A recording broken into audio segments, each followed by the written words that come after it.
Giêsu Christ hinin đâm na cắt châu chun tàu men thế non lâu sum tu bol thế na việc in pi sunga khir lệ suang in voi pa thang chate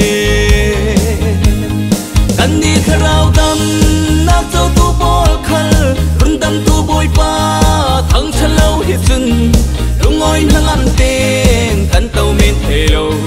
cột beng le la min sai on na sakin run dam pa bolin kan thang chat sin ding David Indrale nak betu boy pa lungoi la min thang chat nak ape thai chiam ban lâu tu nau tan man se la pathian sun loin lam sin ding ati kan ni kharau dam nak chau tu bol khal run dam tu boy pa thang chat lâu hi chun lungoi nang am ten kan tàu men thei lo cột beng le la min sai on na sakin run dam pa bolin kan thang chat sin ding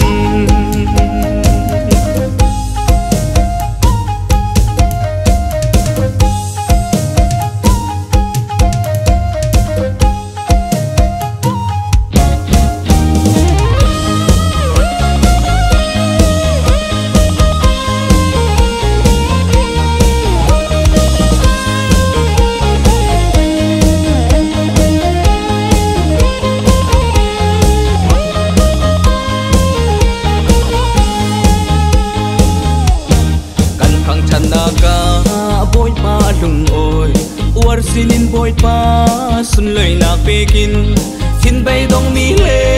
tak sa dam lo bo kan thang chat na kin dam na kan sa pe kan ni kharau dam na zo tu bol khal run dam tu boy pa thang chat lo hi sun lungoi halam te kan tàu men the lo cột beng le la min sai on na sakin run dam pa bolin kan thang chat sin ding pathian du don na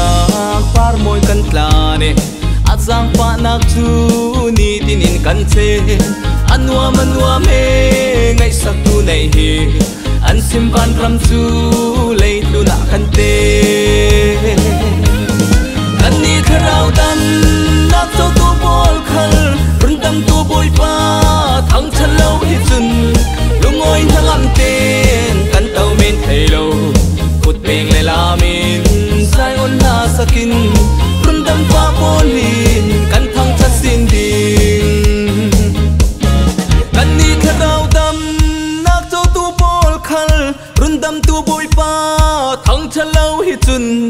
lungoi nang am ten kan tàu men thei lo cột beng le la min sai on na sakin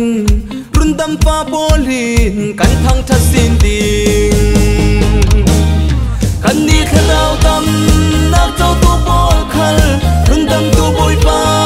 thang chat lâu hi chun lungoi nang am ten kan tàu men thei lo cột beng le la min sai on na sakin run dam pa bolin kan thang chat sin ding